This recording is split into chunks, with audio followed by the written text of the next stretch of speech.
Ya, silakan Mbak Rida. Baik Bapak dan teman, mohon izin.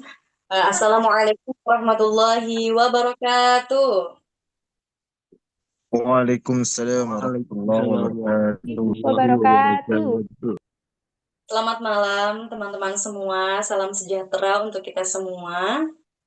Puji syukur kita panjatkan kehadirat Tuhan Yang Maha Esa, karena atas rahmat dan karunia-Nya kita dapat berkumpul secara daring melalui Zoom meeting dalam kegiatan diseminasi ensiklopedia Cagar Budaya Cirebon untuk generasi masa depan.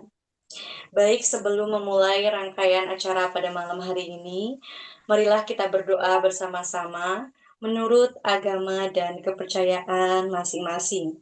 Berdoa disilakan.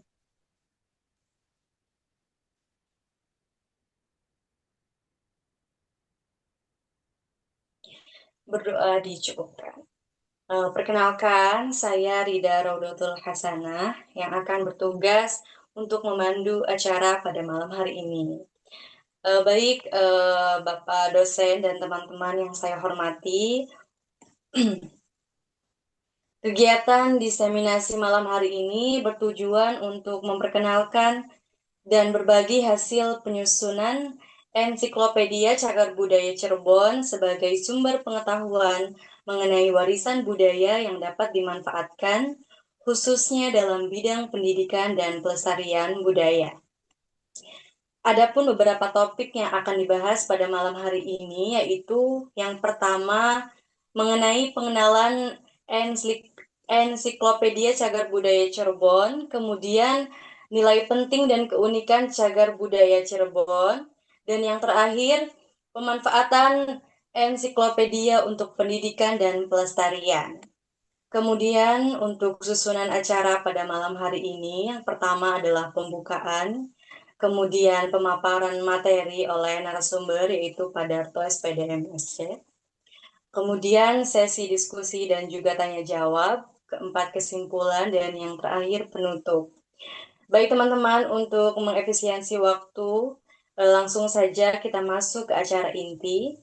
Untuk memandu jalannya pemaparan materi, sekaligus sesi diskusi dan juga tanya jawab, acara selanjutnya akan dipandu oleh moderator kita pada malam hari ini. Kepada Saudara Arif Darmawan, disilahkan. Terima kasih Saudara Rida. Assalamualaikum warahmatullahi wabarakatuh. Selamat malam dan salam sejahtera untuk kita semua. Yang kami hormati Bapak Darto Wahidin, SPD MSc, selaku narasumber, dan juga yang kami hormati teman-teman peserta sekalian. Puji syukur kita panjatkan kehadiran Allah Subhanahu wa taala karena atas rahmat dan karunia-Nya pada malam hari ini kita dapat bersama-sama mengikuti kegiatan diseminasi ensiklopedia Cagar Budaya Cirebon untuk generasi masa depan dalam keadaan sehat. Teman-teman dan Bapak dosen yang saya hormati, kegiatan pada malam hari ini tentunya menjadi kesempatan yang baik bagi kita untuk menambah wawasan mengenai cagar budaya Cirebon serta bagaimana pengetahuan mengenai wawasan warisan budaya dapat terus dikenalkan dan diwariskan kepada generasi mendatang. Baik, untuk mempersingkat waktu, kita langsung saja memasuki acara inti, yaitu pemaparan materi mengenai ensiklopedia Cagar Budaya Cirebon untuk generasi masa depan. Pada kesempatan ini, kita akan mendapatkan pemaparan dari narasumber kita, yaitu Bapak Darto Wahidin, SPD MSc. Kepada Bapak, kami persilahkan untuk penyampaian materi, waktu dan tempat kami persilahkan. Terima kasih. Ya, baik. Terima kasih Mas Arif Darmawan selaku moderator. Bismillahirrahmanirrahim. Assalamualaikum warahmatullahi wabarakatuh.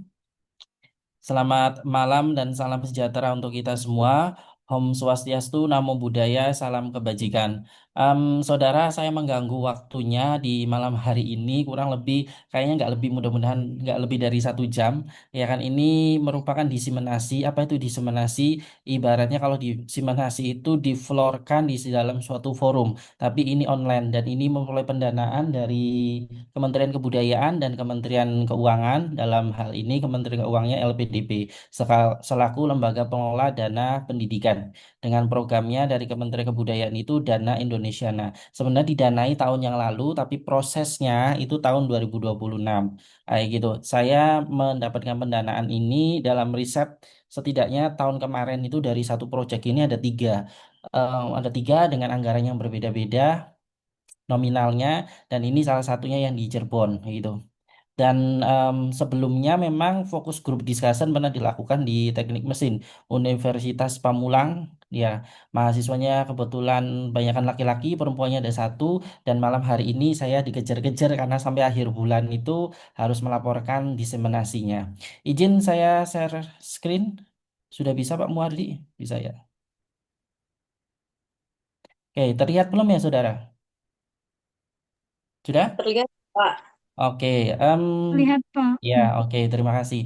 Eh, Tema yang diangkat, judul yang diangkat dalam penelitian ini terkait dengan Ensiklopedia Cagar Budaya Cirebon untuk generasi masa depan. Memang proyeknya itu berkaitan dengan generasi muda, generasi di masa depan. Tetapi dalam bentuk kebudayaan, ada yang cagar budaya, ada yang industri kreatif, kemudian maestro, dan lain sebagainya. Program-programnya banyak. Ada yang terkait dengan interaksi budaya di luar negeri, kayak gitu. Jadi beberapa hal yang didanai itu memang tidak satu klaster ya, tapi juga ada beberapa klaster. Sebelum memulai kita lihat terlebih dahulu sebenarnya Cirebon itu ada di mana sih, ya kan?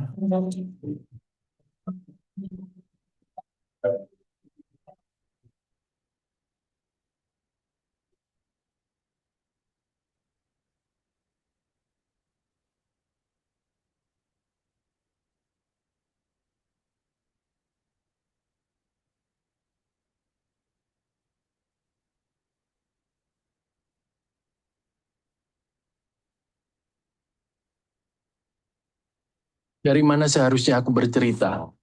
Banyak literasi bertebaran di dunia maya. Yang ku tahu, kebesaran Islam di Cirebon tak terlepas dari sosok Sunan Gunung Jati sebagai pemimpin dan penyebar agama Islam. Dan itu berarti Cirebon tak akan pernah lepas dari pesan Syarif Hidayatullah. Seharusnya di dalam sana aku mendapatkan penjelasan yang tepat soal tempat ini. Banyak simbol yang terlihat. Jelas, pasti ada maknanya. Setauku lokasi ini jadi satu di antara tempat berkumpulnya Wali Songo. Tata letak dan arsitektur masih terawat baik. Bangunan ini menghadap ke arah utara. Keraton Patungwati adalah awalnya sebelum terlahir Keraton Kasepuhan. Disinilah pusat pemerintahan Kesultanan Cirebon kala itu. Keraton Kasepuhan berisi dua kompleks bangunan bersejarah. Dalam Agung Pakungwati didirikan Pangeran Walangsungsang di tahun 1430. Dan komplek Keraton Pakungwati yang kini dikenal Keraton Kasepuhan didirikan Pangeran Mas Zainul Arifin tahun 1529 Masehi. Besarnya hati seorang pati sepuh telah sudi menyambut kedatangan seorang pengelana lusuh berselimut peluh. Sejarah Keraton Kasepuhan ini tidak terlepas dari pendirinya awal, yaitu Pangeran Walangsungsang atau Pangeran Cakrabuana, putra dari Prabu Siliwangi. Beliau mendirikan keraton awal atau cikal bakal keraton yang ada di Cirebon, yaitu namanya Keraton Dalam Agung Pakungwati. Dalam Agung Pakungwati. Beliau mendirikan keraton awal itu di abad ke-14, di mana keraton itu dinamai dari nama putrinya, Nyimah Pakungwati. Setelah itu beliau meneruskan mengamanatkan kepada ponakannya untuk memimpin keraton yang ada di Cirebon, yaitu kepada Syarif Hidayatullah yang bergelar Sunan Gunung Jati. Di era Sunan Gunung Jati itu di abad ke-15. Setelah itu dari beberapa era Sunan Jati, gelarnya itu gelarnya Panembahan. Nah, setelah dari gelar Panembahan itu di abad ke-16 dari Pangeran Abdul Karim melahirkan putra bernama Pangeran Martawijaya, yaitu yang menjadi Sultan Sepuh pertama di Keraton Kasepuhan ini. Nah, ini adalah ruangan bangsal Panembahan, di mana setelah eranya Pangeran Walangsungsang atau Pangeran Cakrabuana, uanya dari Sunan Jati mendirikan bangsal Panembahan di sini di abad ke-15. Zaman dulu itu Iya. kata-kata bangsal ini sekarang ini dulu dipakai untuk apa? Dulu beliau itu singgasananya di sini. Oh, Jadi sebagai seorang pemimpin yang meneruskan amanah dari uanya Pangeran Walangsungsang atau Pangeran Cakrabuana Bapu Cerbon, beliau ini singgasananya beliau gitu.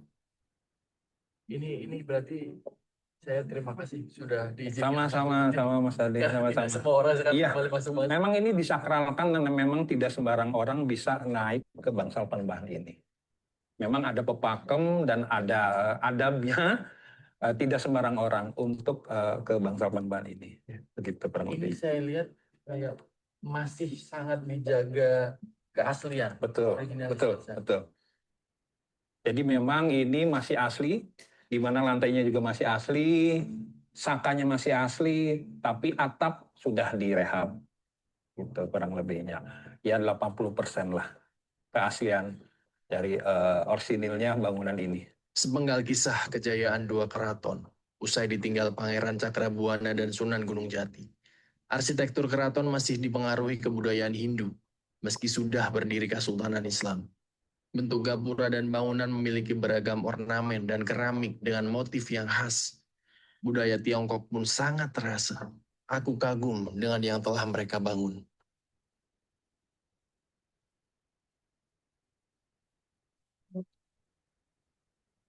Oke, saudara, itu adalah sekilas terkait dengan videonya. Ini didapatkan dari Balai Pemajuan Kebudayaan atau sekarang mungkin namanya ganti di beberapa provinsi itu. Ya kan di Jawa Barat itu ada yang namanya ganti kayak gitu. Dan pusatnya memang ada di provinsi. Jadi Kementerian Kebudayaan itu mempunyai balai-balai yang ada di tiap provinsinya. Saudara, kalau kita ngelihat sebenarnya posisi Cirebon itu sangat strategis ya kan. Beliau apa namanya Pak, daerah ini berbatasan langsung antara Jawa Barat dan Jawa Tengah gitu. Di mana Cirebon itu dulu namanya itu berasal dari Caruban yang berarti percampuran berbagai etnis, budaya dan juga agama. Ya kan kita ada budaya Jawanya, Sundanya, Tiongkoknya, Eropanya, Arabnya gitu melebur jadi satu selama berabad-abad berdampingan kayak gitu. Kenapa bisa seperti itu? Karena di wilayah yang dekat dengan jalur utara itu pasti pusat perdagangannya itu rame dan ini menjadi salah satu pusat perdagangan Nusantara, di mana orang-orang dari luar itu datang dengan membawa atau istilahnya ingin membeli komoditas-komoditas yang ada di daerah Cirebon maupun yang ada di daerah sekitarnya seperti beras, garam, rempah-rempah dan juga kerajinan. Proses ini yang kemudian melahirkan sebuah alkulturasi. Ya kan? Dan Cirebon sendiri seperti kita ketahui, saudara, sebenarnya berhubungan sekali dengan yang namanya kerajaan Pajajaran di Sunda karena memang pendiri Cirebon yaitu Pangeran Cakrabuana atau yang dikenal sebagai seorang Pangeran Walangsungsang atau Mbah Kuwu Cirebon itu merupakan anak dari Prabu Siliwangi, anak dari Prabu Siliwangi dari ibunya yaitu seorang perempuan yang cantik, anaknya Syekh Kuro yaitu yang bernama Subang Larang. Prabu Siliwangi menikah dengan Subang Larang mempunyai tiga anak, salah satunya Pangeran Walangsungsang yang mendirikan Cirebon atau yang dikenal dengan Pangeran Cakrabuana atau Mbah Cirebon yang makamnya ada di Kecamatan Talun, Kabupaten Cirebon dan juga kemudian memiliki anak namanya Dewi Rara Santang. Nanti yang melahirkan Sunan Gunung Jati itu. Dewi Rara Santang menikah dengan seorang anak raja dari Timur Tengah dan juga nanti ada Raden Kian Santang yang memiliki pengaruh juga besar sebagai orang yang menyebarkan agama Islam. Dan seperti kita ketahui, dari 9 wali itu hanya satu wali yang ada di Jawa Barat, yaitu Sunan Gunung Jati. Dan Cirebon itu saudara kaya akan keraton loh. Ingat kalau kita telusuri ya, di tanah Jawa, keraton yang paling tua itu Cirebon dan masih eksis. Kenapa bisa seperti itu? Karena Cirebon itu lahir ketika Wali Songo itu hidup menyebarkan agama di tanah Jawa. Sedangkan Jogja itu ada di Kerajaan Mataram ketika didirikan Keraton Jogja tersebut. Dan Mataram itu berdiri setelah Wali Songo teladah setelah Kerajaan Demak itu punah. Kemudian berdirilah Kerajaan Mataram. Seperti itu. Dan Cirebon kaya juga akan 4 keraton. Salah satunya yaitu Keraton Kasepuhan sebagai keraton yang tua dan memiliki simbol kekuasaan, Keraton Kanoman sebagai penjaga tradisi, Kacirebonan pelestari adat dan pusaka, dan yang terakhir ada Keprabonan. Hingga saat ini sebagai pelestari budaya, ilmu pengetahuan maupun tradisi Islam yang begitu sangat kental sekali. Ya kan? Dan Cirebon ini tempat pertemuan dari beberapa wali ketika mereka menyebarkan dakwanya atau ketika mereka rapat kayak gitu. Makanya banyak petilasan-petilasan yang ada di Cirebon itu dianggap sebagai petilasan yang keramat kayak gitu. Seperti misalkan yang ada di Harjamukti, petilasan Sunan Kalijaga, kemudian ada petilasan Sunan Derajat dan lain sebagainya. Kita lihat bahwa Cirebon juga sebenarnya terjadi alkulturasi. Dia sebagai alkulturasi Islam dan Tionghoa. Islam disiarkan secara damai oleh Sunan Gunung Jati, dan banyak kalau kita lihat masjid-masjid keramat itu di Cirebon itu ornamennya selalu ada piring. Piring itu yang kemudian menjadi tanda bahwa ternyata orang-orang Tionghoa, di mana dulu Sunan Gunung Jati itu pernah menikah dengan Liongtin, itu mereka juga membawa ornamen-ornamen dari negeri Cina tersebut. Dan ini bukan hanya di masjid-masjid yang dekat dengan keraton maupun yang ada di keraton, tapi juga di luar itu semua, ya kan? Dan hingga saat ini pola-pola gabungan dari berbagai akulturasi agama Islam, Tionghoa, Hindu, kayak gitu maupun Kejawen, Jawa itu masih tetap terlestari hingga saat ini. Dan tradisi seperti Panjang Jimat, Sawalan, Nadran itu menggabungkan nilai Islam dalam budaya lokal yang ada di Cirebon. Seperti saat ini yaitu yang saya katakan tadi ke Rehan, Rabu Wekasan, di mana Rabu Wekasan itu menandakan bahwa Rabu terakhir di bulan Safar. Bulan Safar sendiri identik dengan apem, ya kan? Dan itu masih dilestarikan di Cirebon itu. Nanti kalau Muludan ada yang namanya Muludan di Keraton, ya kan? Nanti kalau Selawenan nanti pindah ke daerah Trusmi, kayak gitu. Dan hubungan diplomatik dengan luar negeri itu sudah ada sejak zaman Sunan Gunung Jati, di mana keduanya itu menjalin hubungan erat melalui sebuah pernikahan. Dan ini memiliki pengaruh terhadap apa? Batik yang selalu dikenal dari Cirebon, yaitu batik Megamendung, ornamen keramik yang ada di masjid-masjid, beberapa kelenteng yang ada di Cirebon, sampai kawasan-kawasan pecinan. Ya, kita lihat juga di sini ada alkulturasi Jawa, Sunda, dan warisan multikultural, di mana pengaruh pada sistem pemerintahan yang ada di keraton, bahasa yang digunakan, Cirebon itu bukan bahasanya Sunda ya, dia campuran sebenarnya, tapi kita juga memiliki bahasa Cirebon sendiri. Kemudian wayang juga, wayangnya berbeda dengan yang dari Jawa Timur. Wayangnya berbeda dari daerah Solo. Iya kan? Dan kemudian tarinya, ada tari topeng juga yang sangat terkenal dan mendunia, ya kan? Mungkin Mbak Siva Ainur Rohmah itu dulunya pemain tari topeng gitu. Karena belajar di lingkungan sekolahnya dan itu menjadi muatan lokal sendiri. Kemudian budaya Sunda, secara fondasi historisnya memang berkaitan erat dengan Kerajaan Pajajaran, Kerajaan Sunda, ya kan? Ada nilai-nilai gotong royong yang terus dijaga hingga saat ini. Bahasanya pun campuran, yang daerah-daerah pinggir itu kebanyakan biasanya menggunakan bahasa Sunda. Tapi yang tengah-tengah menggunakan bahasanya Jawa. Tapi Jawanya tuh kita punya bahasa sendiri kayak gitu. Jadi bahasa Cirebon yang kita juluki. Dan itu masuk dalam muatan sekolah dasar, menengah pertama kayak gitu. Dan tradisi pendalaman, ya kan. Kemudian yang terkenal sekali warisan batiknya. Tiap ornamen itu selalu ada megamendungnya, ada paksi naga limanya, ada singa barongnya. Ini merupakan motif-motif yang berasal dari keraton. Ya kan, dan kuliner yang terkenal tuh banyak sekali di Cirebon itu, Saudara. Ada empal gentong, nasi jamblang, tahu gejrot, kemudian mie koclok dan lain sebagainya. Kalau Saudara ke Cirebon pasti kulinernya banyak dan murah-murah harganya. Kita lihat ya, secara historis sebenarnya beberapa keraton, 4 keraton itu dan juga makam Sunan Gunung Jati menjadi bukti yang otentik bahwa perjalanan sejarah Kesultanan Cirebon dan penyebaran Islam itu terjadi, khususnya di wilayah Cirebon itu. ya kan? Dan secara religius ada Masjid Sang Cipta Rasa dan Kompleks Sunan Gunung Jati itu menjadi simbol bahwa hal itu dua tempat itu menjadi penyebaran Islam dengan tujuan ziarah religi dari berbagai daerah di Indonesia. Namun saudara, dari 9 wali itu mungkin yang paling banyak pengemisnya itu di Gunung Jati.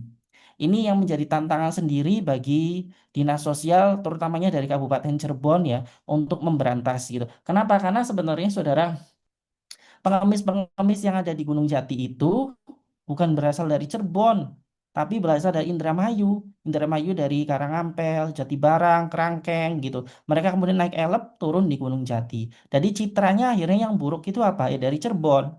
Dan mereka selalu memanfaatkan pesan dari Sunan Gunung Jati itu insun titip tajuk lan fakir miskin. Maksudnya saya titip musola dan fakir miskin. Mereka selalu memanfaatkan kayak gitu. Saya pernah mengamati dulu itu ketika masih kuliah S1 itu, ternyata pengemis itu ada koordinatornya loh. Dan Dinas Sosial Kabupaten Cirebon bukan berarti nggak memberantas, mereka pun sama diberikan pembinaan. Cuma orangnya itu selalu ada backingannya lah bahasanya kayak gitu. Dan kita lihat juga bahwa cagar budaya itu sebagai media pembelajaran sejarah dan budaya lokal yang kontekstual hingga saat ini, sekaligus menanamkan nilai perjuangan, toleransi, gotong royong sampai pada generasi yang akan datang, sehingga cagar budaya ini dapat dipahami dan dikenalkan pada generasi muda yang akan datang. Kita lihat bahwa nilai-nilai yang tumbuh di Cirebon itu setidaknya bisa kita lihat ada nilai sosial culture, penguatan identitas terutamanya dalam bentuk kebudayaan ya seperti tradisi Panjang Jimat, Sawalan, Nadran dan lain sebagainya. Ini juga mungkin akan terjadi Sawalan, Nadran di daerah yang lain, tapi Panjang Jimat kayaknya nggak terjadi di daerah kita. Jadi Panjang Jimat itu saudara apa namanya benda-benda kuno yang disimpan di keraton, kemudian mereka itu nanti akan dimandikan setahun sekali kayak gitu, dan banyu air mandinya air sucinya itu yang untuk nyuci benda-benda keramat tersebut itu dipercaya oleh masyarakat sekitar itu pembawa berkah kayak gitu. Entah itu anggapan musyrik atau apa, terserah saudara saja menganggapnya ya. Yang kedua, kearifan lokal dari budaya yang banyak itu melahirkan bentuk toleransi, gotong royong, ya kan antar sesama, tidak memandang agama, tidak memandang ras, dan penghormatan terhadap leluhurnya itu sendiri. Dan yang ketiga, nilai ekonomi. Sebenarnya eh, keratonnya banyak, ya, berbeda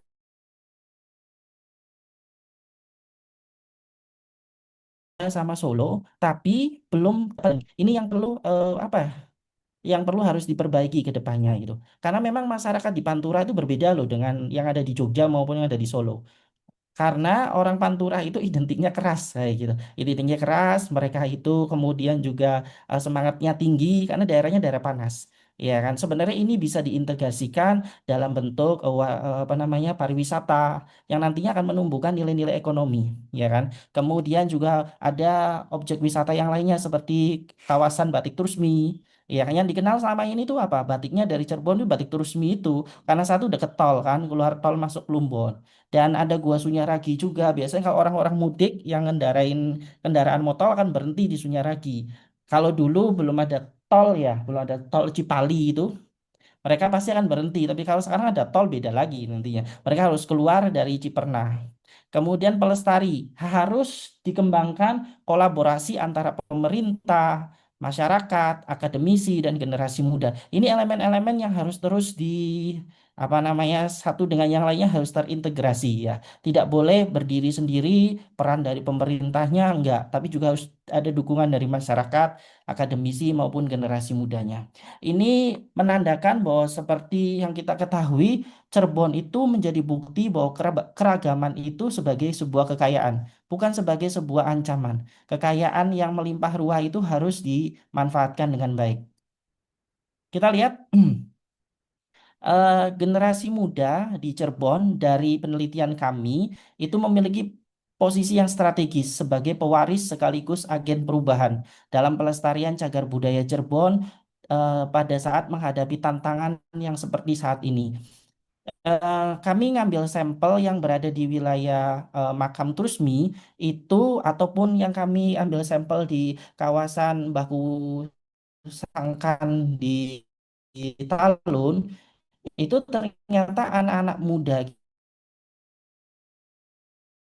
itu di sana ketika ada tamu yang mendapatkan eh, berkah dari tamu tersebut dengan cara apa? Dengan cara mereka mengambilkan haji. Kemudian di sini generasi muda juga sebagai penggerak budaya. Di sini anak-anak mudanya itu sebagai yang menjaga toleransi, gotong royong dan juga religiolitas melalui pendidikan dan kunjungan situs budaya. Karena dunia pendidikannya terintegrasi ya dengan muatan lokal yang ada di sekitarnya. Dan juga di sini anak-anak mudanya harus bisa menjadi penggerak, ya kan, di mana komunitas-komunitas itu bukan hanya ada di tempat-tempat wisata religi ya, tapi juga bisa menciptakan dengan adanya dana desa tersebut yang nantinya bisa didokumentasikan dalam bentuk tour, guide, kayak gitu, sejarah, festival, dan kampanye pelestarian. Kami juga menemukan saudara dari data di lapangan dengan adanya dana desa saat ini setiap desa itu memiliki festival setiap tahunnya, entah dalam bentuknya arak-arakan festivalnya, entah dalam bentuknya menyambut apa namanya musim penghujan dan lain sebagainya, entah dalam bentuknya namanya ider-ideran, tiap daerah itu berbeda-beda. Ini entah dalam bentuknya sunatan massal, ya kan, atau eh, apa itu namanya istilahnya itu kawin massal kayak gitu. Misalkan kawin massal Rehan dengan Nur Aini kayak gitu. Biasanya diadakan arak-arakan setelah itu. Ada di beberapa daerah yang tiap desa menyelenggarakan, tapi ada juga di setiap kecamatan yang kami identifikasi, ya kan.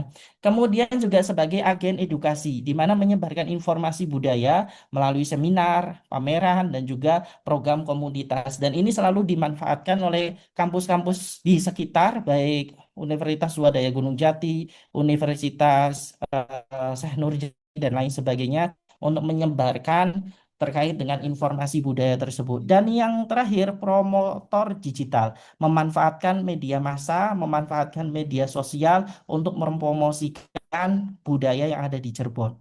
Tantangannya apa yang kami dapatkan dari lapangan itu? Tantangannya ternyata terjadinya apa namanya sikap rendah terhadap kesadaran budaya lokal. Ya kan, tadi masyarakat yang di Pantura itu cenderung panas daerahnya, sehingga mereka itu kesadaran terhadap budaya lokal itu sangat rendah sekali.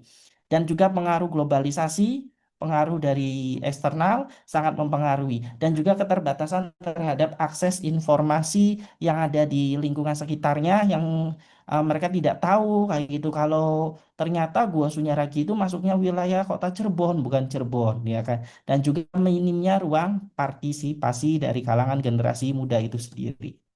Kita lihat potensi yang besar tersebut itu sebagai wisata edukasi ya. Ratusan cagar budaya yang ada di Cirebon yang kami identifikasikan dalam bentuknya nanti buku, ensiklopedia yang lagi dikirim ke penerbit, itu ternyata ada di kota dan kabupaten.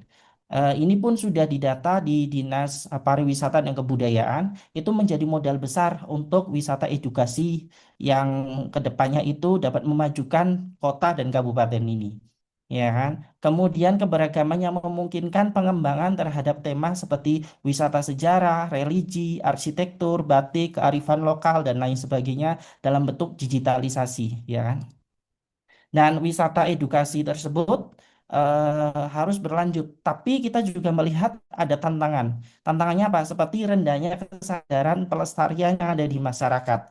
Masyarakatnya lebih condong untuk mendapatkan ekonomi dengan tapi mengabaikan proses kebudayaan yang ada di sekitarnya. Dan juga keterbatasan infrastruktur dan fasilitas wisata. Ini peran dari semua pihak itu harus dapat mendukung infrastrukturnya. Kemudian dokumentasi digital yang belum optimal. Kesadaran terhadap dunia digital masyarakat itu belum optimal sama sekali. Ya kan? Mereka hanya tahu media sosial, media massa tanpa untuk mempromosikan kebudayaannya. Ya. Dan kebutuhan SDM yang kompeten itu sangat diperlukan, terutama yang ada di desa-desa. Yang kami amati itu desa-desa yang di pinggiran, khususnya yang di Kabupaten Cirebon, banyak saat ini sarjana-sarjana yang bekerja di lingkungan desa, tapi ternyata kompetensi mereka itu tidak dalam bentuk budaya. Mereka melainkan itu orang-orang yang kalah di dalam persaingan mendapatkan pekerjaan, sehingga kemudian mereka bekerja di desanya, ya kan, ditarik oleh kepala desanya, oleh Pak Kubunya. Lalu kemudian strateginya apa? Strategi yang dapat kami lihat adalah interpretasi budayanya melalui papan info, katalog digital, pemandu kompeten. Ini bisa dilakukan dengan media sosial, media massa juga. Bisa juga dilakukan oleh pihak-pihak desa untuk memberikan informasi tersebut. Dan juga ada teknologi tour virtual melalui QR maupun AR, VR, dan kolaborasi dengan seluruh akademisi baik pemerintah, akademisi, komunitas, dan pelaku usaha. Ini sangat penting sekali. Pelaku usaha itu menjadi barometer untuk bisa mengembangkan usahanya, tapi juga dia harus mendukung kebudayaan yang ada di sekitarnya. Dan paket wisata ini harus terintegrasi, saudara. Dari keraton, ke batik, ke kuliner, ke religi. Misalkan keratonnya ada di kota, batiknya ada di Trusmi, kulinernya juga di deket Trusmi di tempat dan wisata religinya ada di Gunung Jati, katakanlah misalkan. Lalu kesimpulannya apa yang bisa kita lihat? Bahwa cagar budaya Cirebon itu merupakan warisan sejarah dan hasil alkulturasi dari beberapa budaya dari Jawa, Sunda, Islam, Tionghoa, Eropa, maupun juga dari Timur Tengah. Ini yang kemudian memiliki nilai-nilai historis, religius, pendidikan, sosial, dan ekonomi. Sehingga di sini perlu untuk dilestarikan melalui peran aktif dari generasi mudanya. Pengembangannya bisa berbagai macam, salah satunya melalui wisata edukasi maupun sampai penyusunan ensiklopedia cagar budaya Cirebon itu sendiri sebagai media dokumentasi dan edukasinya. Karena apa? Generasi yang masa depan itu harus mengenal budayanya, ya kan? Harus mengenal lingkungan sekitarnya, harus dapat memajukan perekonomiannya. Itu mungkin saudara yang bisa saya sampaikan terkait diseminasi penelitian dari penelitian yang kami lakukan terkait ensiklopedia cagar budaya yang ada di Cirebon. Dan selebihnya saya kembalikan ke moderator, Pak Arif Darmawan. Kita adakan sesi diskusi ya. Terima kasih kami sampaikan kepada Bapak atas pemaparan materi yang sangat informatif dan tentunya menambah wawasan kami mengenai pentingnya menjaga, mengenal dan melestarikan cagar budaya Cirebon. Selanjutnya, kita akan melanjutkan sesi diskusi. Untuk yang ingin bertanya, silahkan angkat tangan dan atau menuliskan pertanyaan di kolom komentar, lalu perkenalkan namanya terlebih dahulu. Untuk yang ingin bertanya, silahkan teman-teman. Silakan. Nanti saya belikan voucher gratis. Silahkan yang mau bertanya. Kalau tidak mau ngomong, di chat aja. Nanti saya belikan voucher gratis loh, benar serius loh. Tadi saya baru dapat transferan berapa ini? 24 Pak, kalau juta. saya nanya boleh nggak Pak? Ah, nggak boleh dirimu. Dirimu biar nggak usah ikut UAS lagi kayak gitu. Ya. Kalau nanya tapi nggak UAS bisa nggak Pak? Ah, oh Kalau berarti nanya milih tapi nggak. milih nggak UAS berarti ya daripada voucher ya. Vouchernya berapa Pak? Nggak tahu kalau itu vouchernya rahasia lah kayak gitu. Milih apa? Milih nggak ikut UAS ya silakan monggo. Tapi tugasnya tetap dikerjakan ya. Kita diskusi saudara, masih ada beberapa waktu ke depan. Silakan. Ayo silakan Rehan tanyahan. Ada yang bertanya lewat chat, biar saya yang mewakili ya. Pertanyaannya dari Kanur Laila. Pak, saya ingin bertanya, sebenarnya sejarah itu masih relevan nggak sih untuk terus dipelajari di zaman sekarang? Karena untuk maju kita tentu perlu melihat masa depan, sedangkan masa lalu terkadang penuh dengan konflik, kesalahan dan pengalaman yang pastinya tidak selalu menyenangkan. Pertanyaannya seperti itu, Pak. Tolong dijawab. Ya, baik. Terima kasih Mbak Nurlela. Saya masih nge-save nomormu, tenang aja. Ya, jadi gini, kita itu perlu belajar dari sejarah ya, agar kita tidak terjebak di dalam sebuah proses jatuh lagi. Itulah makanya sejarah itu perlu kita pelajari Ya kan, saudara, negara kita itu juga konflik di perpolitikan nasional juga karena mereka belajar dari sejarah-sejarah sebelum-sebelumnya, ya kan? Sebelum-sebelumnya, baik di kerajaan Singosari, Kediri, Majapahit dan lain sebagainya. Itu semua itu belajar dari sejarah semua. Tapi kemudian masa depan memang sangat diperlukan kayak gitu. Untuk apa? Untuk kemajuan diri kita. Dari kita hidup itu untuk hari ini melihat masa lalu, tapi juga kita hidup untuk masa depan. Ya kan masa depan itu dijadikan pelajaran biar kita nggak terjebak lagi. Saya dulu pernah saudara presentasi ketika Malwapres ya mahasiswa berprestasi. Sudah detail banget dari 87 mahasiswa satu fakultas itu disaring 10. Sudah detail banget terapi. Kemudian apa yang terjadi? Ada rasa ngeblanknya juga sih agak gemeter kayak gitu. Karena memang kita dikasih panduan untuk presentasi terkait menggunakan apa makalah yang kita buat menggunakan bahasa Inggris. Tiba-tiba ternyata salah satu komentatornya dari Universitas Airlangga menggunakan apa coba bahasa Arab kayak gitu. Aduh, kayak dari situ saya harus belajar. Wong orang umroh aja kita nggak mesti pakai bahasa Arab koyo. Orang naik haji aja kita kan nggak mesti pakai bahasa Arab ada pemandunya kayak gitu. Loh dari situ rasanya berdiri di depan kok saya mati kutu banget ya kayak gitu. Dua dari UNER, satu sendiri dari UNESA. Nah dari UNESA pinter bahasa Inggrisnya, dari UNER satu lagi pinter bahasa Inggris, satunya kok dari bahasa Arab. Seingat saya di UNER itu nggak ada jurusan bahasa Arab kayak gitu. Kenapa tanya bahasa Arab? Ya sudah, saya akhirnya kalau dibilang mati kutu sih enggak ya. Kemudian gimana caranya ini saya harus pakai strategi. Dari situ saudara saya belajar itu bahwa kita itu memang berinteraksi dengan orang itu juga harus bisa menguasai bahasa-bahasa yang lainnya. Harus semangat, gitu. Harus semangat. Kalau nggak salah 2 minggu kemudian saya beli kamus bahasa Arab loh, bayangkan. Saya bukan anak pondok pesantren, tapi saya harus ngerti lah setidaknya bahasa Arab kayak gitu. Makanya saya tinggal di daerah UIN itu banyak orang-orang dari Negro, dari Timur Tengah. Mereka juga kadang-kadang beli itu pakai bahasa Arab itu, kadang-kadang pakai bahasa Inggris kayak gitu. Si ibunya suruh terjemahin saya kayak gitu. Nah, saudara, itulah masa lalu saya seperti itu ketika Mawalpes, kemudian saya jadikan pelajaran dalam hidup saya gitu. Jadi ketika di depan ya saya harus siap segala sesuatunya, entah dia menggunakan bahasa Inggris atau bahasa Arab kayak gitu. Memang waktu itu dikasih tahu sama Bu Anik nanti menggunakan presentasinya bilingual ya, Indonesia Inggris. Ternyata ada bahasa Arabnya kayak gitu. Nah, Mbak Nur Laila, masa depan itu harus ditata dari sekarang ya. Saudara sekarang itu kuliah di jurusan pendidikan akan jadi guru. Tadi saya tanya ke mahasiswa bimbingan saya namanya Repka, itu memang nilainya paling tinggi sekali saudara. Di akhir itu kasih video dan semua penguji Bu Eti dan Bu Lina applause untuk Mas Repka. Kenapa? Karena tidak ada presentasi yang seperti itu sebelum-sebelumnya. Akhir saya aja memberikan nilai 95 loh.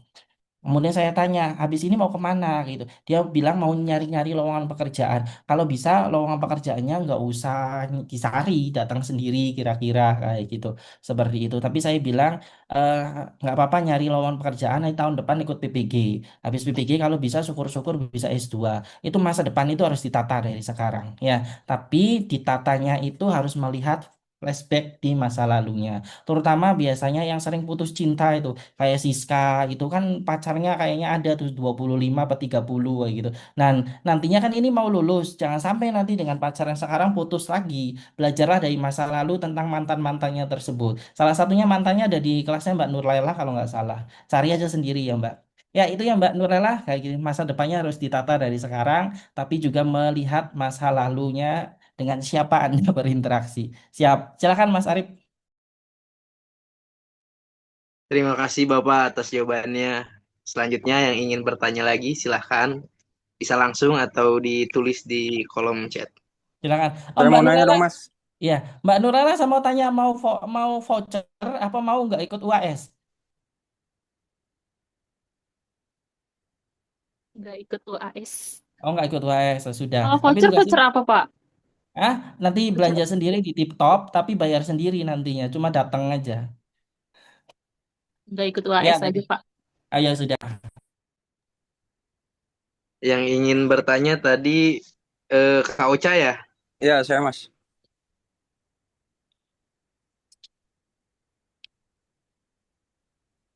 Silakan Cak.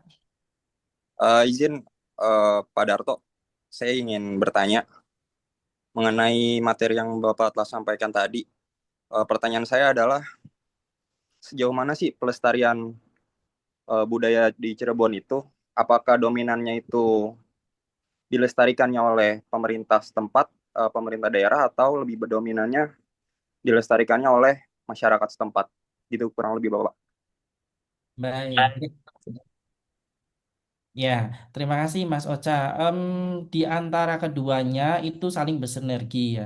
Tetapi memang untuk infrastruktur dan lain sebagainya itu diwadahi oleh pemerintah daerah, terutamanya dari kabupaten, dari kota, karena mereka juga butuh pemasukan ya kan. Tapi masyarakat sekitar juga memiliki peran yang baik. Peran yang baik untuk melestarikan budaya-budaya yang ada di sekitarnya, untuk menjaga kelestariannya, kayak gitu seperti itu dan masyarakat itu menjadi pelestari. Misalkan kayak saat ini ya, Rabu Wekasan. Rabu Wekasan itu sebenarnya maknanya itu kayak gini loh, saudara. Bulan Safar, hari Rabu di bulan Safar yang terakhir. Jadi orang memberikan apem, orang apem itu terakhir kayak gitu. Kalau misalkan Kamis memberikan itu sudah nggak masuk lagi ke dalam bulan Safar hitungannya. Walaupun satu mulutnya itu jatuh hari apa ya? Hari Sabtu ya kalau nggak salah. Hari Sabtu itu. Dan di Islam pun diajarkan Rabu Wekasan itu. Karena apa? Banyak bencana dari mulai Nabi Adam sampai Nabi Muhammad itu banyak bala bencana yang terjadi di hari Rabu tersebut. Di Cirebon itu juga masih dilestarikan akan hal tersebut. Jadi antara pemerintah dan juga masyarakat dalam ini pemerintah kabupaten kota ya melestarikan, tapi bentuk pelestarian dari pemerintah daerah itu dalam bentuk infrastrukturnya. Iya kan? Karena memang Cirebon itu banyak sekali wisata-wisata religinya. Kemudian masyarakatnya menjadi pelestari, menjadi apa namanya istilah pelindung juga terhadap kebudayaan-budayaan yang ada di sekitarnya tersebut. Nah, ini peran yang selalu ditunggu-tunggu itu oleh apa? Oleh pemerintah daerah provinsi. Karena selama ini pemerintah provinsi itu terutama yang saat ini menjabat Gubernur KDM itu se bahkan gubernur-gubernur yang sebelumnya selalu mengatakan Cirebon itu Jogjanya Jawa Barat. Selalu bilang kayak gitu. Tapi penataan yang ada di Jalan Siliwangi, yang ada di Jalan Karanggetas, itu sejak dulu nggak ditata-tata dengan baik loh. Ya kan, gubernur yang sekarang itu agak-agak bener lah istilahnya. Misalkan pedagang di Pasar Pleret atau Pasalaran itu kalau pagi itu nutup jalan tuh saudara, yang arah ke wisata Batik Trusmi. Tapi kemudian sekarang digiring semua, disuruh masuk ke Pasar Pleret atau Pasalaran tersebut. Pedagang-pedagang pun kalau sore itu disuruh ke Terminal Weru. Dan kemudian akses jalan beberapa itu dipegang atau diambil alih oleh provinsi, bukan oleh kabupaten atau kota. Dan perlu diketahui ya Mas Ocha, di Kabupaten Cirebon selama ini perpolitikannya itu yang menguasai itu salah satu partai bertahun-tahun. Ya, salah satu partai yang menguasai di Kabupaten Cirebon ya. Kalau kota itu agak dinamis. Tentunya kultur yang terjadi partai tersebut adalah kultur nasionalis. Mungkin saudara tahu semua lah. Disebutnya ketua umumnya itu kan nenek kayak gitu. Nenek Rohaya kayak gitu. Tahu kan? Seperti itu. Kulturnya nasionalis, bukan kultur religius. Tapi nasionalis ini memadukan religius di sekitarnya. Orang yang religius itu otomatis akan taat dengan agamanya. Kayak teorinya Karl Marx itu, orang yang taat itu terhadap agamanya itu melalui apa? Melalui candu kan. Buruh itu taat itu karena melalui candu, melalui agama. Agama itu yang kemudian dikatakan sebagai candu. Itulah yang kemudian dipakai oleh kalangan nasionalis untuk mendekatkan diri terhadap apa namanya wisata-wisata religius dalam bentuknya apa misalkan tahlilan malam Jumat kayak gitu seperti itu bahkan ceramah-ceramah itu kadang-kadang digiring dan lain sebagainya seperti itu ya. Eh, Partai tersebut saudara berkuasa di Kabupaten Cirebon cukup lama sekali bahkan salah satu penguasanya bupati yang sekarang terjerat kasus itu orang gila saja dibuatkan KTP, dibuatkan nomor rekening, ya kan? Sertifikatnya sampai 77 loh. Mungkin dendam Kusumat karena 3 periode apa 2 periode itu nggak jadi dari partai berbasis Islam. Ya kan, kemudian pindah ke partai nasionalis, akhirnya seperti itu. Akhirnya kemudian rakus dan lain sebagainya. Dan ditemukan juga dalam kasusnya itu ternyata ada anggaran kebudayaan yang seharusnya dialirkan ke tempat-tempat wisata religi, tapi ternyata masuk ke kantong pribadinya, ya kan? Hal-hal seperti itu tentunya nggak boleh terjadi, ya kan? Nggak boleh terjadi hal tersebut itu. Maka dari itu, eh, hal yang paling utama dilakukan adalah sinergi di antara semuanya. Masyarakat juga harus dapat mengecek, ya kan? Karena terkadang gini loh, Mas. Calon-calon caleg gitu nih, kalau pemilihan nanti 2029, mereka tuh kampanye perpolitikan itu datang ke makam-makam keramat dan lain sebagainya. Mungkin apa ya, meminta apa ya, tawasul atau istilahnya mereka juga ingin berdoa di tempat yang suci, kayak biar doanya cepat dikabul dan lain sebagainya. Saya saja itu selama ini belum pernah masuk ke makam Sunan Gunung Jati loh. Karena memang nggak ada keturunannya kayak gitu. Tapi orang-orang perpolitikan itu mereka bisa masuk. Kalau makaman yang sesungguhnya kan tidak dari pintu utama ya kan, tidak dari pintu lawang gede yang warna hitam, tapi kita kan lewat dari dapur itu sisi sebelah kanan itu. Kalau sisi sebelah kiri kan makamnya Yongting, sisi sebelah kanan tapi masih naik lagi saudara. Itu orang-orang perpolitikan itu bisa masuk loh. Bisa masuk dan dibukakan oleh pihak keratonnya yang mungkin memberikan uang dan lain sebagainya, ya kan? Nah, itu makanya dari itu masyarakat juga harus bisa menjaga keaslian religiusitas yang ada di sekitar wisata-wisatanya tersebut. Ya, tentunya ini diperlukan komitmen bersama-sama. Gitu Mas Oca. Mas Oca, nggak usah ikut UAS lagi ya. Ya, baik Pak. Terima kasih Bapak pemaparannya dan jawabannya. Ya Mas Oca. Terima kasih Ya, Bapak atas jawabannya. ya Eh, silakan. ada pertanyaan selanjutnya Pak dari Siti Rohaya yang akan saya bacakan.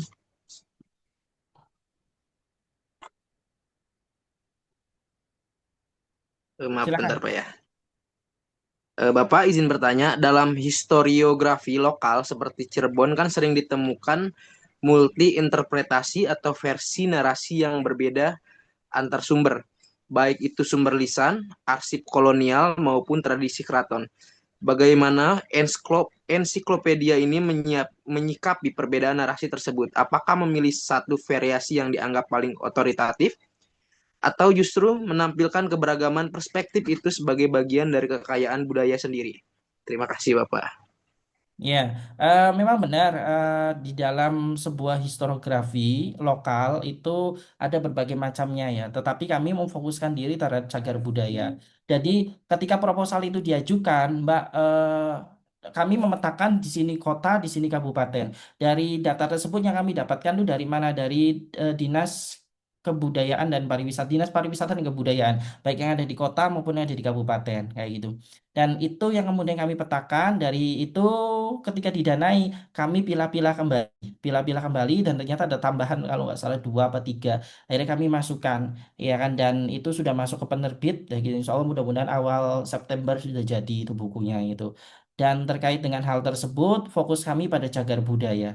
Cagar budaya yang dimaksud itu adalah cagar budaya bukan hanya berkaitan dengan aspek ekonomi ataupun aspek pariwisata, tapi kami komplementer ya dalam pengertian itu wisata religi dan lain sebagainya. Dan lebih banyaknya ya selama ini lebih banyaknya pada bangunan-bangunan yang sudah tua dan lain sebagainya. Dan Cirebon ini memang untuk keratonnya sendiri itu baru diusulkan ke dalam cagar budaya nasional. Dari proposal yang diajukan juga tahun ini kalau nggak salah baru diajukan ke cagar budaya nasional. Loh, itu terlambatnya saudara, luar biasa sekali loh.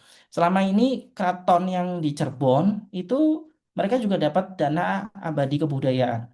Semua keraton itu pasti dapat dana abadi kebudayaan, ya kan? Tapi terkadang untuk siapa?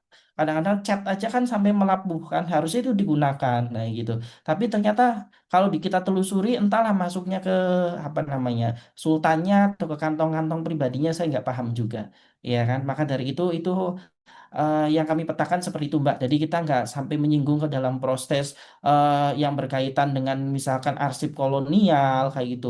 Karena apa? Karena kalau berkaitan dengan arsip kolonial itu kami sulit juga, butuh waktu lama, dan kami bukan orang yang jago di dalam histori ya, ataupun sumber lisan itu. Mungkin ke depannya saya punya rencana juga pengen membuat itu apa itu namanya, kamus bahasa Cirebon kayak gitu, udah saya rancang itu, tapi entah kapan kayak gitu. Orang Cirebon tuh kaya akan budaya loh, kaya akan budaya banget itu. Yang namanya rektek itu sering banget itu diucapkan.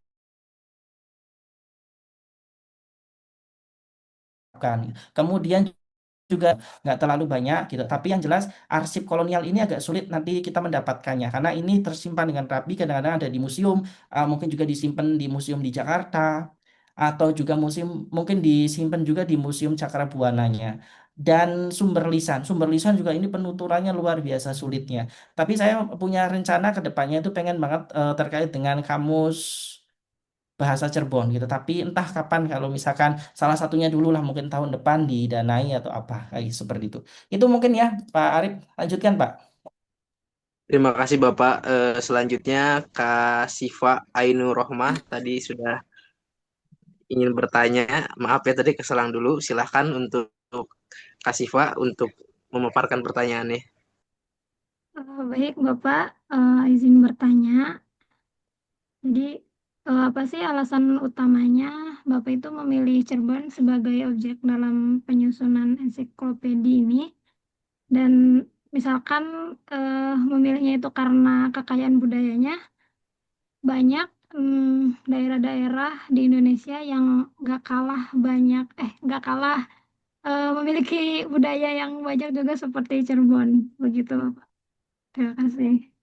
Ya, saya langsung jawab ya Mas Arif. Kenapa memilih Cirebon? Satu, Cirebon itu memang kaya akan budaya. Yang kedua, penelitian ini mungkin akan, saya memahami yang kedua ya, penelitian ini akan bias. Nanti kalau saudara sidang skripsi itu pasti akan ditanya, penelitianmu bias atau tidak ini kayak gitu. Bias itu maksudnya kayak gini loh, menarik bagi saya, tapi nggak menarik bagi Pak Muardi. Menarik bagi saya, tapi nggak menarik bagi Talita. Kayak gitu, paham nggak? Jadi bias itu kita berinteraksi di dalamnya langsung. Berinteraksi di dalamnya langsung, terlibat langsung. Misalkan siapa Alia jadi guru di SMP Negeri 1 Kota Bekasi. Alia neliti skripsinya di SMP Negeri 1 Kota Bekasi. Itu nanti akan bias, ya kan? Dan saya membatasi akan hal tersebut, ya kan? Membatasi akan hal tersebut, nah gitu. Kalau pikiran saya kalau misalkan didanai, syukur alhamdulillah. Kalau enggak ya nggak jadi masalah gitu waktu itu. Yang ketiga adalah kenapa sih kita nggak mengangkat suatu persoalan itu yang ada di lingkungan kita sendiri, yang kaya raya dan lain sebagainya? Karena tahun-tahun sebelumnya tuh Mbak Siva yang didanai nih, saya masih ingat betul tari topeng di daerah Losari. Tari topeng itu ada sanggarnya miliknya siapa saya nggak lupa itu. Kemudian juga wayang di daerah Gegesik, bahkan lukisan kaca juga didanai. Dulu Menteri Pariwisatanya Pak Sandiaga Uno itu juga pernah berkunjung ke desa budaya atau apa itu namanya di daerah Gegesik. Ya kan itu. Tapi saya pengen lihat dari segi cagar budayanya. Tapi syukur alhamdulillah dengan kita meneliti terkait cagar budaya ini akhirnya keraton itu dimasukkan dalam cagar budaya nasional ya kan sudah diusulkan ya kan di tahun ini. Itu kan karena penelitian-penelitian yang kita lakukan. Walaupun masih dalam bentuk laporan kemajuan, belum sampai laporan akhir, tapi mereka pasti tim reviewer itu melihat gitu, oh ini yang harus dimasukkan dan lain sebagainya. Itu makanya kenapa penelitian ini dilakukan di daerah saya sendiri. Saya ada di kabupaten dan kabupatennya daerah Lame kayak gitu, di mana saya juga dekat dengan arah ke kotanya juga sehingga saya paham. Saya pengen narik dari segi kebudayaan ini. Saudara, kalau saudara tahu ya, saya itu jurusan S1-nya PPKN no. Tapi meneliti saya waktu S1 kalau kamu mau tahu di mana coba? Terkait dengan batik kalau kamu mau tahu. Jadi judul saya itu dulu tuh transformasi apa ya batik Cirebon, transformasi makna batik Cirebon dalam perspektif simbol negara dan identitas politik kalau nggak salah. Tuh judul saya itu. S2 pun sama. Jadi saya tuh selalu menghubungkan tentang culture dan ekonomi. S2 itu tentang industri kreatif kayak gitu. Nah, maka dari itu saudara kalau nanti saudara skripsi ambil yang ada di sekitar saudara saja. Yang memudahkan saudara. Jangan terlalu ribet-ribet lah. Tadi itu saya nguji tuh Masya Allah kayak gitu. Yang terakhir nih harusnya terakhir itu happy yo. Itu malah bikin saya kesel banget yang terakhir itu. Anak Bekasi itu maksud judulnya kayak gini. Pendidikan PKN. Kan PKN itu P-nya pasti pendidikan kan, pendidikan warganegaraan. Makanya saya itu, Mbak tahu nggak kepanjangannya PPKN? Mbak tahu nggak kepanjangannya PKN? Ayo dari awal hingga akhir kayak gitu. Ini bocah itu paham apa enggak gitu. Itu anak CK gitu. Ya biasanya kalau di akhir itu sudah happy ending banget itu. Kalau presentasi rep KW seneng, masuk bocah ini. Muji itu tadi sampai jam 4 lebih loh. Bayangkan 9 mahasiswa. Makanya Pak Herdi itu bilang, waduh ngujinya Pak kayak bedol desa hari ini. Iya Pak, tak bilang itu. Makanya gaspol ngebut-ngebutan semua. Kita bagi-bagi dengan Bu Lina yang nyeken kayak gitu. Saya Bu Eti yang komentari dan lain sebagainya. Nah itu saudara. Makanya anak-anak yang ngambil semester pendek, semester antara, diusahakan untuk melanjutin skripsi saja. Kalau misalkan nanti dapat pembimbingnya yang terbaik, misalkan alhamdulillah ya kan, dapat pembimbingnya yang membuat saudara dapat nilai C, ya syukur alhamdulillah gitu, nggak apa-apa kayak gitu. Siapa tahu nanti bantu pas sidang kayak gitu ya kan. Nah, gitu nggak tahu royal apa enggak nilainya saya juga nggak paham itu. Jadi seperti itu ya Mbak Siva ya, kayak gitu. Mudah-mudahan nanti Mbak Siva juga bisa neliti yang ada di Cirebon terkait dengan keraton tersebut. Ya, silakan selanjutnya Pak Arif. Rencananya juga gitu, Pak. Ya. Baik, terima kasih Pak. Selanjutnya Mas Karehan ingin bertanya Pak. Silahkan Karehan. Ya Pak, saya izin bertanya. Sebenarnya saya mau nanya mengenai bahasa Cirebon. Jadi saya pernah ngobrol sama istri dari sepupu saya orang Cirebon. Saya bilang begini, dia kan orang Cirebon. Saya bilang, Mbak ini orang Sunda ya atau Jawa Barat. Dia nggak terima Pak. Dia bilang, ya saya orang Cirebon. Orang dibilang Jawa pun dia nggak terima. Kata dia Cirebon tuh punya bahasa sendiri. Jadi pertanyaan saya, apakah emang Cirebon tuh benar-benar memiliki bahasa sendiri, benar-benar itu bahasa Cirebon, dan apakah itu udah diakui oleh Kementerian Kebudayaan? Terus yang Ya, kedua, kalau emang Cirebon ngerasa udah punya bahasa sendiri secara daerah luas, kenapa Cirebon nggak membuat provinsi sendiri aja? Karena kan secara daerah juga ada luas, cara bahasa punya sendiri, apa tuh budaya-budayanya juga ada banyak. Itu Pak. ya baik. Terima kasih. Mas Rehan, kita memang punya bahasa sendiri, namanya bahasa Cirebon. Itu kalau saya ngamati ya selama ini, saya pernah bahkan penulis buku mata pelajaran bahasa Cirebon itu dulu guru SMP saya itu. Mungkin beliau sekarang udah almarhum kayaknya, karena udah tua sekali dulu itu. Itu Mas Rehan percampuran dari Jawa dan Sunda. Dan lebih condongnya ke Jawa banget buku bahasa Cirebon itu.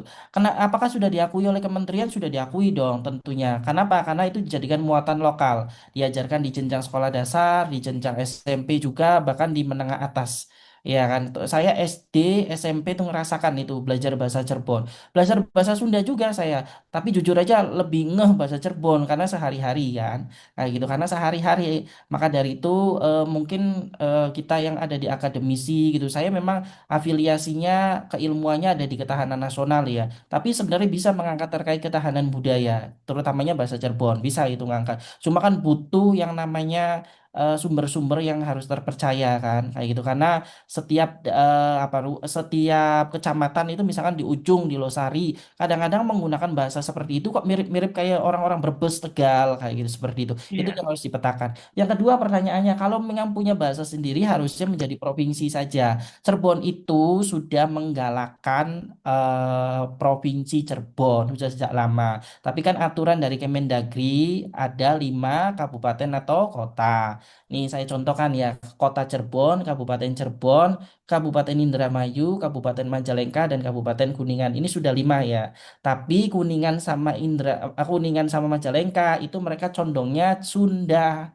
Ya kan, akhirnya apa mereka nggak mau lepas dari Jawa Barat. Jawa Barat pun mau katanya ganti nama menjadi Tatar Sunda. Ya Rip ya, kamu orang Sunda. timur gitu, Tatar Sunda kayak gitu. Nah, pada saat itu Kuningan sama Majalengka itu tidak mau gabung dengan Provinsi Cirebon karena mereka itu kulturnya Sunda. Dibentuklah Kabupaten Cirebon Timur, sudah disahkan di DPRD Provinsi Jawa Barat. Nanti mulai perbatasannya dari daerahnya Mbak Siva itu daerah Mundu sampai ke Losari. Kemudian Indramayu dipecah jadi 2, Kabupaten Indramayu dan Kabupaten Indramayu Barat. Gitu. Nanti Kabupaten Indramayu Barat itu ibu kotanya ada di Haurgelis. Kalau saudara naik kereta itu pasti ada stasiun Haurgelis kayak gitu. Gitu, ya kan. Tadi kan pas nantinya 5 itu.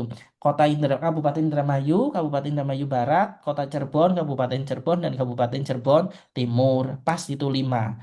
Ya kan, itu yang harus itu. Dukungannya banyak, terutamanya dari Profesor Roman Dahuri dari PDIP. Ya kan, beliau Dapil Cirebon Indramayu tuh. Dari Mbak Seli Giovanni juga. Itu Dapil Indramayu orang PDIP juga, ya kan. Itu dukungannya banyak. Ini tentunya butuh dukungan bukan hanya secara kultur, bukan hanya secara ekonomi, bukan hanya secara sosial, tapi perlu dukungan politik karena harus diketrok di DPRD Provinsi Jawa Barat. Itu sudah diketrok, tapi yang Kabupaten Cirebon Timur, Kabupaten Indramayu Barat itu belum dibuat istilahnya secara administrasi untuk apa namanya ibu kotanya dalam pengertian itu kantor-kantornya dan lain sebagainya. Itu perlu persiapan dan lain sebagainya. Orang Jawa Barat itu nggak mau melepas Cirebon jadi provinsi.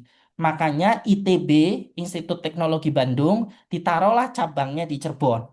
Kalau Unpam itu namanya PSDKU, PSDKU Serang kayak gitu. Lah itu ditaruh di sana di Cirebon. Makanya di Cirebon itu ada kampus ITB, Institut Itu kenapa Teknologi Pak? Bandung. Kalau kenapa Jawa Barat nggak mau ini Pak? Kenapa Karena Jawa apa? Barat nggak mau ngelepas? Alasannya apa? Alasannya kayak gini, Jawa Barat itu nggak punya kekayaan sebenarnya, punyanya pariwisata doang sama UMKM. Yang kaya itu ada di mana? Balongan, Indramayu, Pertamina. Paham nggak? Kaya itu, ya. Oh iya, Kaya. Yang kedua, Jawa Barat tidak punya pelabuhan, kecuali sekarang punya pelabuhan di apa namanya Subang. Pelabuhannya ada di Cirebon, ya kan? Jawa Barat juga tidak punya yang namanya bandara, bandara yang luas. Sekarang ada di Kertajati itu. Ya, maka pakai iya. politik orang Jawa Barat itu, ya kan? Dengan cara apa? Ditaruhlah ITB di luar dari Bandung, namanya PSDKU. Di Cirebon itu ada kampusnya ITB-nya di Arjawinangun dan juga di Asrama Haji Watubela itu. Nanti akan dipisah lebih besar lagi di Arjawinangun itu besar sekali, ya kan? Dan selama ini pendapatan yang tinggi itu bukan pendapatan yang tinggi ya dalam pengertian UMKM yang tumbuh itu dari Cirebon. Cirebon, Majalengka juga tumbuh itu ada pabrik nabati dan lain sebagainya. Makanya sekarang di eranya Pak KDM itu ada istilah daerah rebana. Daerah rebana ini kalau nggak salah ya saudara ya diketuai oleh Pak Helmi Yahya. Daerah rebana itu untuk membangun perekonomian dari Subang, Indramayu, Kota Cirebon, Kabupaten Cirebon, Majalengka, Kuningan itu loh daerah rebana itu. Jadi nanti circle-nya ada bandara, ada pelabuhan, ada pabrik-pabrik, ada wisatanya di Kuningan, ada hotel-hotelnya di Cirebon. Itu daerah rebana saya baca benar-benar kayak gitu. Jadi kalau dulu Pak Ridwan Kamil itu pengen membangunnya itu masih daerah Sumedang, Majalengka, kemudian Kabupaten Bandung, Kota Bandung. Kayak gitu. Sekarang sudah beralih, ya kan? Kemudian Bekasi dulu Pak Ridwan Kamil sekarang sudah beralih ke Cirebon. Makanya pabrik-pabrik di Cikarang, Karawang, Tangerang, pabrik sepatu banyak yang pindah ke Cirebon kan? Ya kan, banyak yang Iya. pindah. Tapi perlu kita ketahui, Indramayu itu daerah lumbung padi.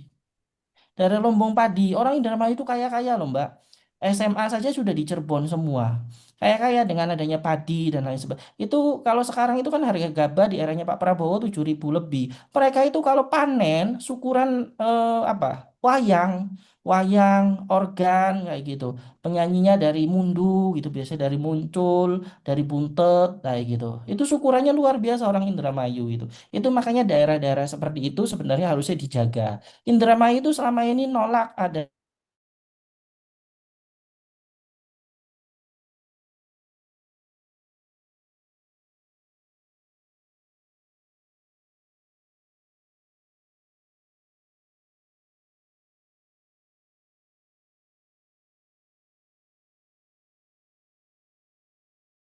itu nggak pengen itu melalui Indramayu karena pasti nanti akan kena daerah sawahnya itu. Sawahnya kan sangat dibutuhkan lumbung padinya.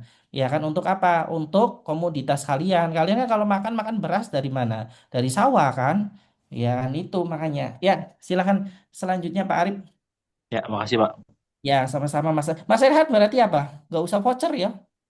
Jangan uas aja lah Pak. Ya udah tahu yang dituju kamu kayak gituan Pak, sejak dulu. Terima kasih Lanjut, Pak. Bapak atas jawabannya. Lanjut. Selanjutnya ada pertanyaan dari Mira Purnama Pak yang sudah di chat. Mm-mm. Bapak maaf izin bertanya, siapa sebenarnya yang berhak menentukan bahwa suatu peninggalan layak disebut budaya dan harus dilestarikan? Apakah pemerintah, ahli sejarah, atau masyarakat yang hidup di sekitarnya? Terima kasih Bapak.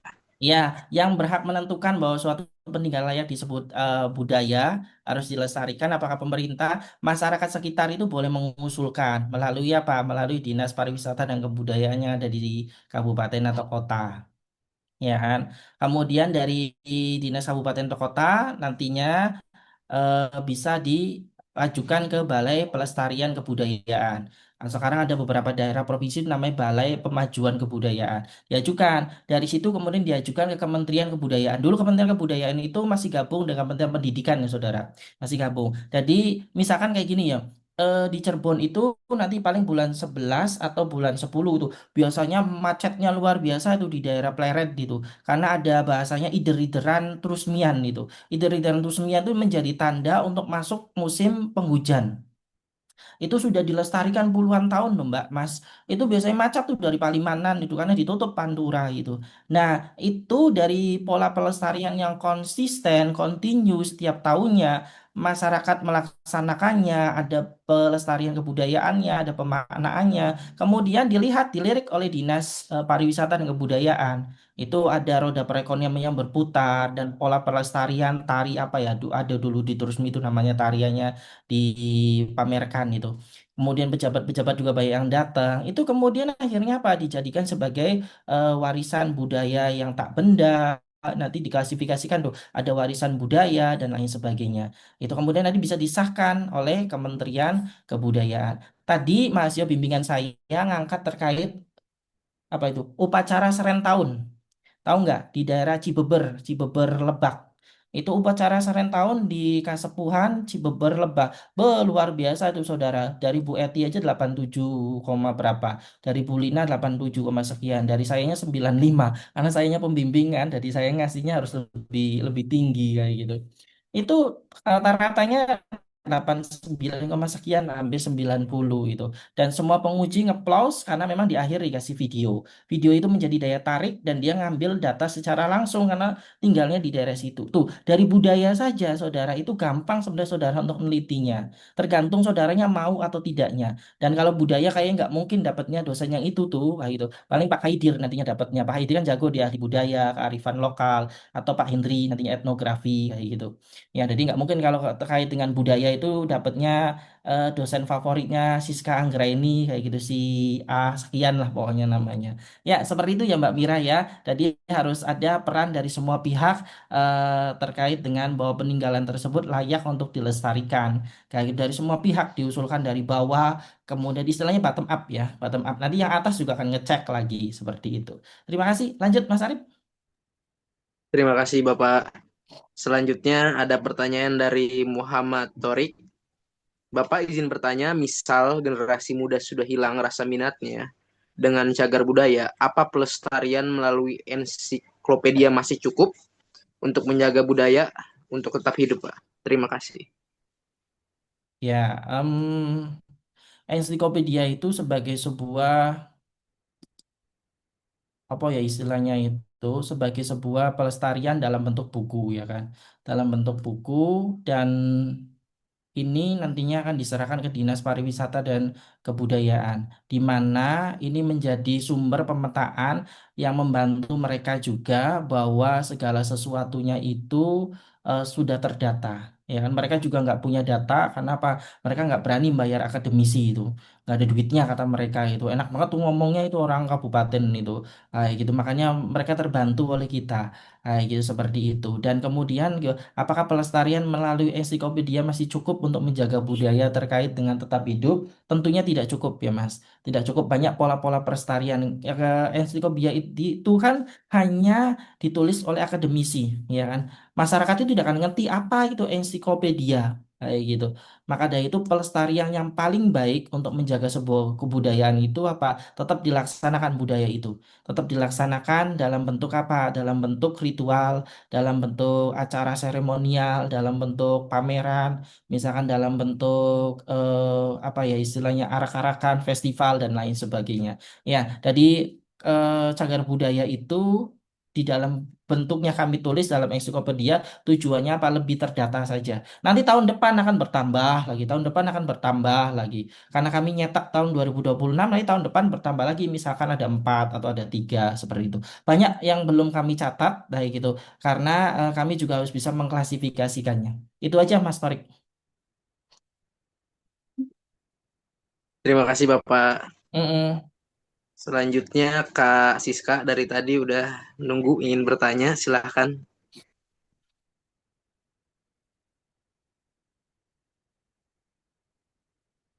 Ya, silakan Mbak Siska, masih di mute, Mbak. Baik, Bapak izin bertanya. Bapak suara aku ada nggak ya? Ada. Yang nggak ada tuh suara mantan kamu di sini. Ada. Oke, Bapak izin bertanya. Tadi kan Bapak udah menjelaskan ya bahwa kebudayaan Cirebon ini kan hasil perpaduan dari budaya lainnya juga ya. Nah, kemudian yang ingin saya tanyakan adalah apakah proses akulturasi budaya ini selamanya itu dapat berdampak positif gitu kan karena dapat membuat budaya kita tuh mengikuti perkembangan zaman gitu kan atau malah sebaliknya gitu. Hal ini bisa berpotensi menjadi ancaman bagi keaslian budaya Cirebon itu sendiri. Terlebih kan di era modern saat ini, generasi muda ini kan cenderung lebih menggemari kebudayaan asing ya dibanding kebudayaan lokal mereka sendiri. Terima kasih, Bapak.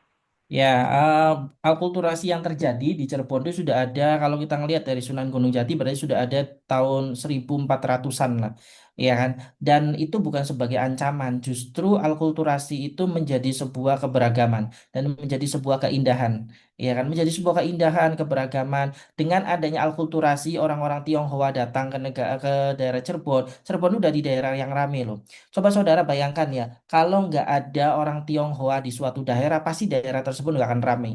Ya kan? Tapi kalau suatu daerah didatangi oleh orang Cina, itu pasti akan ramai dari segi perdagangan. Yang jago perdagangan kan orang-orang Cina. Ya kan menjual apa, menjual ini dan lain sebagainya. Coba di Jogja itu orang Cina itu nggak boleh beli tanah loh. Agak sulit di Yogyakarta tuh Mbak beli tanah itu.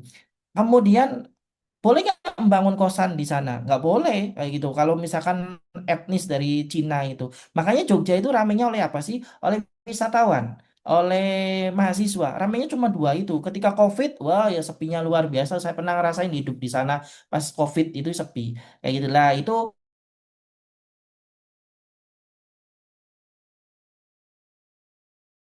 akulturasi itu bukan ancaman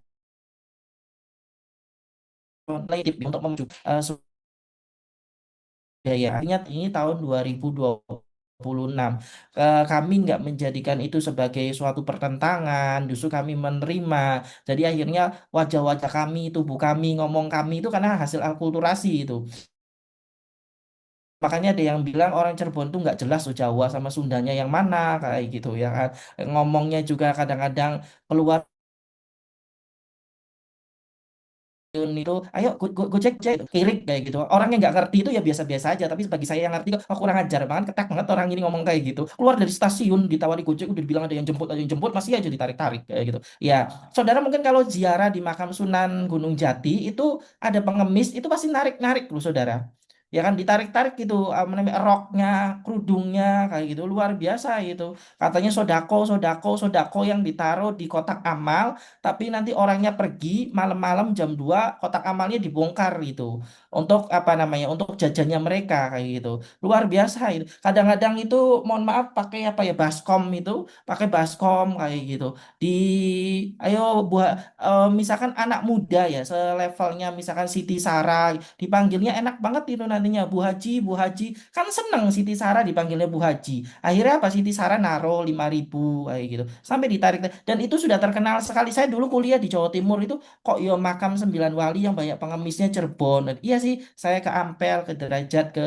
Tuban itu yo nggak ada istilahnya nggak ada pengemis ya walaupun ada kotak gitu nggak sampai narik-narik tapi di Cirebon sampai narik-narik ini yang perlu harusnya kita lihat secara bersama-sama bahwa proses alkulturasi yang terjadi di sekitar wilayah Cirebon di kabupaten di tempat-tempat wisata itu juga harus disingkirkan orang yang mencoreng dari namanya tempat-tempat wisata tersebut ya Mbak ya. Jadi itu bukan ancaman tapi itu keberagaman yang sangat menarik sekali. Indonesia itu kan bermacam-macam suku bangsanya. Menarik kan? Wajahnya ada yang seperti ini, ada yang seperti ini kayak gitu. Walaupun kita hidup di kota Tangerang tapi wajahnya beda-beda ya. Dari Ciputat seperti ini, dari mana Pamulang seperti ini dan lain sebagainya. Ya, itu saja Mbak Siska. Lanjut Mas Arif masih ada nggak? Terima kasih Bapak. Ada satu pertanyaan lagi dari Siti Surya. Bapak izin bertanya, bagaimana strategi yang tepat agar ensiklopedia Cagar Budaya itu bukan cuma jadi bahan bacaan, tapi juga bisa jadi media edukasi yang menarik, interaktif, dan mudah dipahami masyarakat. Terima kasih, Bapak. Ya, kalau untuk ensiklopedia memang dalam bentuknya buku ya, otomatis akan dalam bentuk apa namanya istilahnya bacaan. Sebenarnya saya pengen punya suatu sistem ya, aplikasi tapi dalam bentuknya itu misal kemarin itu saya membaca itu ada yang membuat Roblox Roblox atau apa itu bisa kita juga nanti membuat permainan kayak itu games kayak gitu tapi dalam bentuknya wisata wisata saya ngelihat beberapa konten kreator itu membuat dari AI itu terkait dengan wisata-wisata religi, asal-usul suatu daerah dan lain sebagainya. Ternyata saya telusuri, yang membuat itu satu kecamatan sama saya. Di Cirebon itu banyak sekarang konten kreator yang mempromosikan terkait makanan-makanan kayak gitu. Anak-anak muda yang kreatif, mereka membagi waktunya ketika Sabtu Minggu untuk mempromosikan daerahnya. Ternyata mereka itu orang-orang dari daerah saya juga baru-baru ngeh kayak gitu. Sekarang ini tak telusuri, loh kok ini jalannya sini berarti dia itu dari rumah saya sekitar ya paling sekitar 3 menit lah tapi saya nggak tahu itu keturunannya siapa gitu nggak kenal kayak gitu dan itu yang kemudian kalau pengen kita untuk mempromosikan bukan hanya dalam bentuk Encyclopedia ya kan tapi juga dalam bentuknya media-media yang lainnya seperti games ya kan kita kan disediakan berbagai macam fitur untuk membuatnya seperti itu ya ada lagi Mas Arif. Sudah, Bapak, sudah tidak ada pertanyaan lagi. Ya, untuk beberapa hal tadi yang tanya, itu Mas Torik, Mbak Surya, Mbak Mira, kemudian siapa lagi ya? Siti Rohaya ya, Siti Rohaya, terusan Nur Laila, terusan ada lagi tadi siapa ya? Rehan, nggak usah ikut UAS lagi ya. Kenapa Mbak? Kenapa Mbak Rida? Sama Kak Ocha kan, Pak? Oh iya Ocha dari kelas reguler A. Ya. Rehan udah tidur dah. Saya udah ngantuk banget juga tapi belum tidur Han. Nguji 9 mahasiswa loh bayangkan. Kemudian kalau Siva sama Siska saya punya nomornya kok. Nanti tak berikan sesuatu kayak gitu. Apalah nantinya tiket masuk konser Dewa 19 atau apa kayak gitu. Atau ada konser yang baru nggak sih? Kayaknya nggak ada ya. Ada Kayak Pak, apa? Konser EXO, sunset Pak. sunset di kebun. Pak, Ah, TV Konser Persik. EXO, Pak. TV Persik. Di pantai, Pak, di pik, Pak. Oh, kalau kalau di pick jangan dong. Aduh, kayak gitu. Nanti kalau saya jadi komisaris boleh lah nanti apa konser apa ini Sound Horeg kayak gitu. Ya Pak, nanti konser GNR bisa nggak Pak? Tukar voucher konser GNR. kapan itu? Yeah. Kapan itu? Bandung Rosas. Dia mau ke Indonesia, Pak. Oh, jangan lah, nggak macam-macam aja nih harganya 2,5 juta Jangan kan. Pak, harganya 3 juta itu. Oh kan, macam-macam aja kayak gitu. Sudahlah, UKS saja, lagian juga belum tentu benar kok nonton konsernya kayak gitu. Ya Bapak nanti konser EXO aja, Pak. kapan lagi itu? Ini bocah-bocah mintanya kok aneh-aneh kayak gitu. Yang memberikan uang aja nggak itu kok nggak nonton konser kok kayak gitu. Ya, terima kasih banyak saudara atas beberapa partisipasi di dalam diseminasi ini. Saya mengucapkan banyak terima kasih telah terbantu. Memang diseminasi itu nggak ada jumlah nominalnya loh untuk hadir sekian gitu nggak ada sejak dulu gitu. Makanya kalau saudara penelitian gabung dengan dosen Siti Rohaya mungkin tahu lah diseminasi penelitian PKM itu kan kadang-kadang cuma 5 orang, 6 orang, emang nggak ada batasannya kayak gitu seperti itu. Terima kasih banyak telah berpartisipasi dan bagi anak-anak yang ambil semester pendek kita ketemu lagi minggu depan untuk mentari 2 kali ya. Habis itu nanti UAS. Mungkin ada beberapa yang akan UAS tadi ya. Terima kasih. Wassalamualaikum warahmatullahi wabarakatuh. Saya kembalikan ke Mas Arif. Waalaikumsalam warahmatullahi wabarakatuh. Terima kasih, Bapak, atas paparan materinya.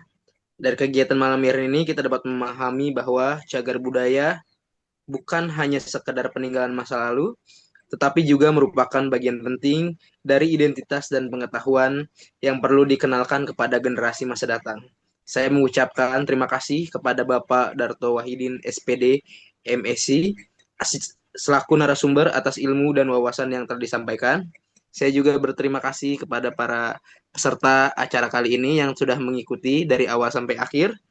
Saya selaku moderator, mohon maaf apabila selama membantu acara terdapat kesalahan dan perkataan maupun sikap.